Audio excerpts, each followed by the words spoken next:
Okay, if you want to calculate ionic compound, we find the formula mass because it has a whole formula for the structure of the compound. Alright, so let's say we have like barium nitrate. So you have to calculate everything. How many barium do you have? How many nitrogen you have? How many oxygen you have? Time by 2 as well.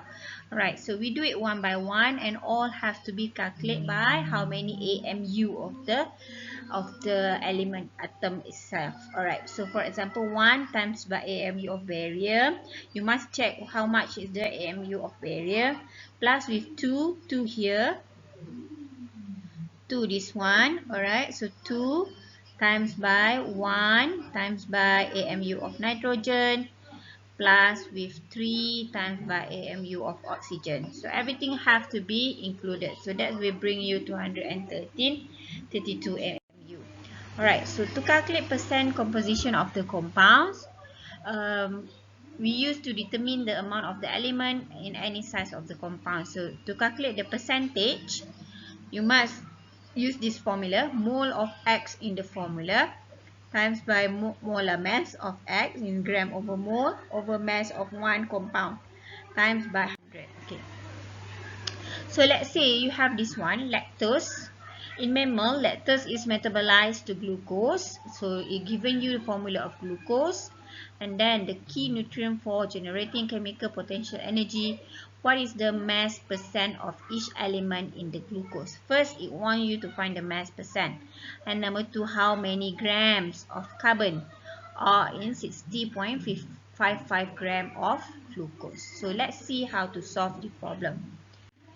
Okay, for mass, okay, mass percent, okay, formula, we use the same formula, mole of X times by molar mass over mass times by 100. Okay. So, mass, first thing first, we have to find the mass of 1 mole of this one, okay, of the glucose. Glucose have 6 times by 12 point, this one gram over mole, 12.01, okay, because 1 AMU is equal to 1 gram. Alright, so sama. So 12.01 gram per mole. So you just convert immediately into mole, into gram over mole. Alright, and then times by 12 times by 1. Hydrogen got 12 times by 1 mole or 1 AMU. Just put in the unit gram over mole. And then 6 times by 16. That will give you the gram. The mass, Alright. So once you got mass, okay, then only you can proceed with this. Okay.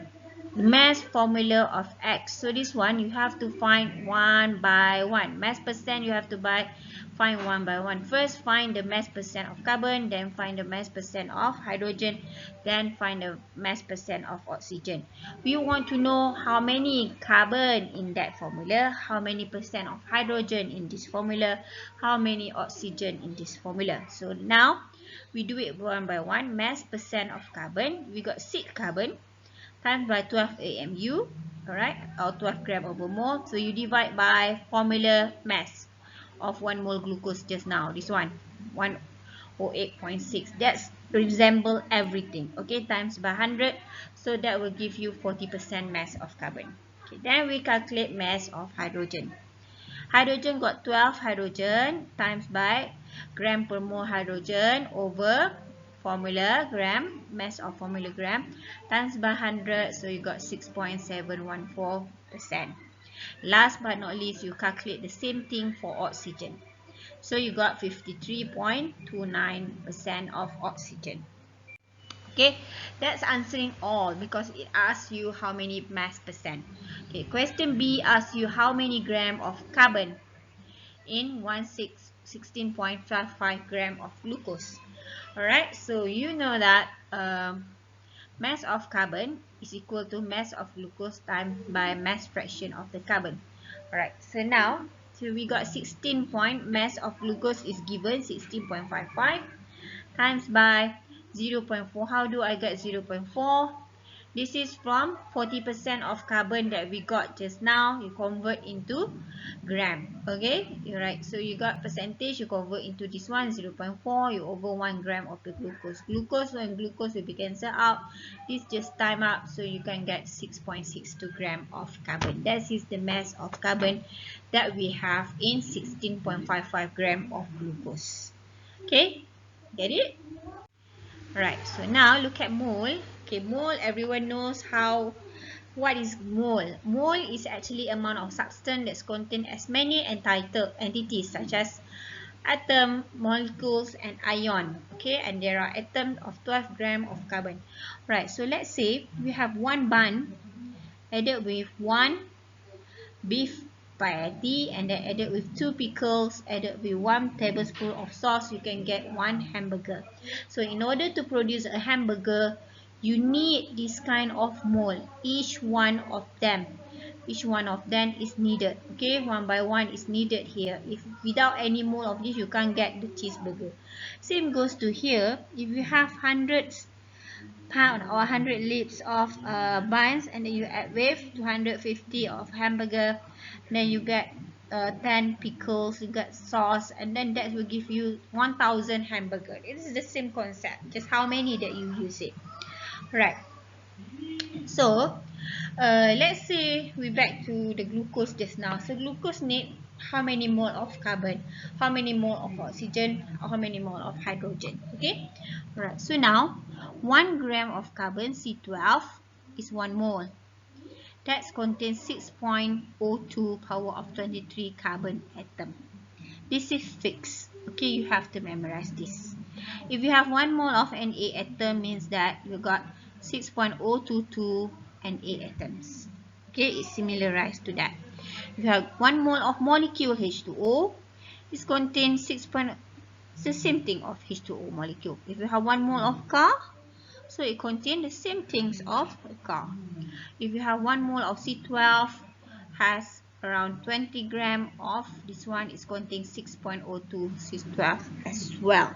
Alright, so 1 mole thing always equivalent to 6.02 number of Avogadro of carbon. Okay, number of Avogadro 6.02 10 power of 23. It's always like that. Okay. So now how to convert mole of an element. To convert between mole and mass, use the molar mass. Right, to convert mole and no number of identity, use Avogadro.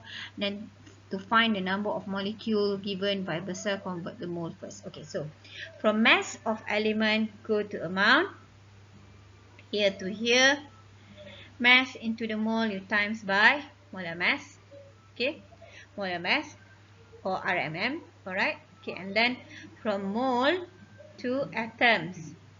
From mole to atom is times by Avogadro number. Or from atoms to a mole, the same thing, divide by Avogadro number. Amount mole to mass, divide by RMM. Okay? Alright, so converting units, mole. Alright, so this one you have see it. Alright, so for how mole can be converted into element of compound. Okay, mole of compound we can convert by through the chemical formula. Always look at the chemical formula. How many elements that you got? Okay, from gram substance we can convert into molar mass. From molar mass, this is a step. You have to remember the final step or the small step adalah gram, adalah mass. It start from gram. Okay, and then it convert to molar mass. Then we convert into mole. From mole, we convert into Avogadro number. From Avogadro number, then only can get atom, molecule, or ions. Or the process would be vice versa. From here to here. Okay, also can. Or it give you in the middle. It give you mole, for example. It start from mole and then it's asking you to find the elementary units. You have to know the Avogadro number. Or from mole, asking you to go back to gram. Also can. So you have to memorize the step. Okay? Right. So example, find the mass of 0.5 mole. Okay, now it's give you mole. You want you to go with mass. Okay, like I said before. Of copper. Okay, so AR is relative units mass for copper is 63.55. This is can be referred in your periodic table. So make sure you have your periodic table with you. So molar mass is the same thing. 63.55 gram over mole. So always convert atomic number into gram per mole. They are similar. So mass of 0.5 you just times by this one. Okay, that will give you the gram. Mole and mole will be cancelled out. This one and this one will be cancelled out. As a student who learn chemistry, you must know that Units is very important. Always bring your units. So you have 0.5 mole times by 63.55 gram per mole. Gram per mole, so we understood that is molar mass. Okay, so that will give you gram. Okay, mass. Okay, this one another sample problem. You are given tetraphosphorus decoxide. Okay, this is decoxide. Please make it. Please correct it. It's decoxide without A. Okay, A has been dropped. Alright. So what is the mass of this one? It has Avogadro number now. Okay, it wants the mass. So process is reversible. From Avogadro goes to mole, and then from mole goes to mass. Right? Okay. So it giving you molar mass of phosphorus and also oxygen. So find by one, and then how many p atom are present. Okay, how many p atom? What does it mean here?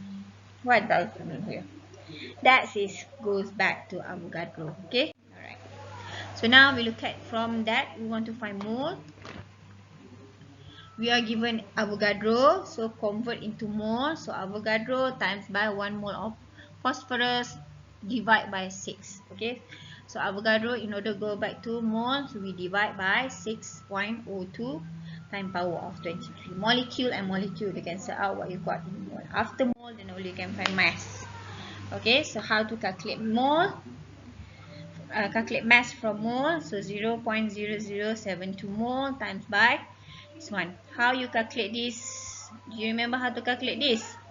You have to find one by one of the formula. How much RMM for phosphorus times by 4 plus with oxygen times by 10. That will give you this value. Okay. So mole and mole you cancel out. What you got is gram or mass. So we done with the question number 1. Okay, question number 2. How many number of p atom present in the sample? Alright, so we got the answer.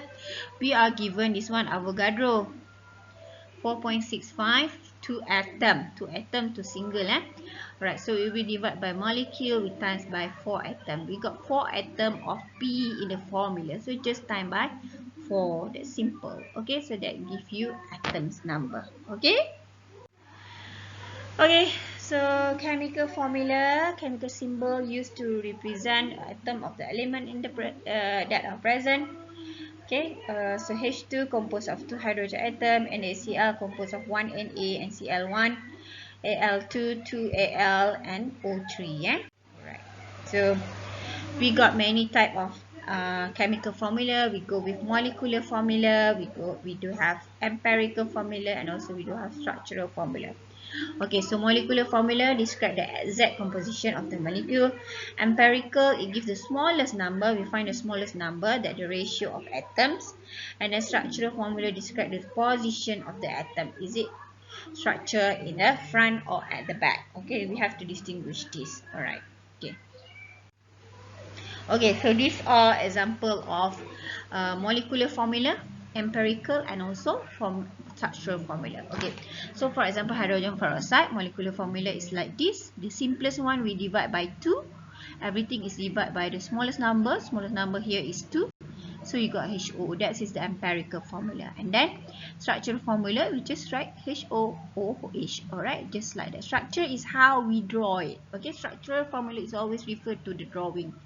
Okay, benzene C6H6 divide by 6 everything, that give you CH, but C6H6 is just benzene like a ring like here. So that is a structural formula. You draw it. Okay, at the back or at the front is the position of this one. Hydrogen is at the back or at the front. Okay, that's fine for now. But now you must know how to draw first. Okay, C3H6O3. The smallest number is 3. Divide by 3. So you got this one. And then you draw like this. Okay, this is some will be front, some will be at the back. So it's okay for now, but this is how we draw. Okay, water H2O divide by the smallest number. It's 1. Okay, you got the same. Alright, so that's why it has this one. Okay, so we continue next video. Yeah.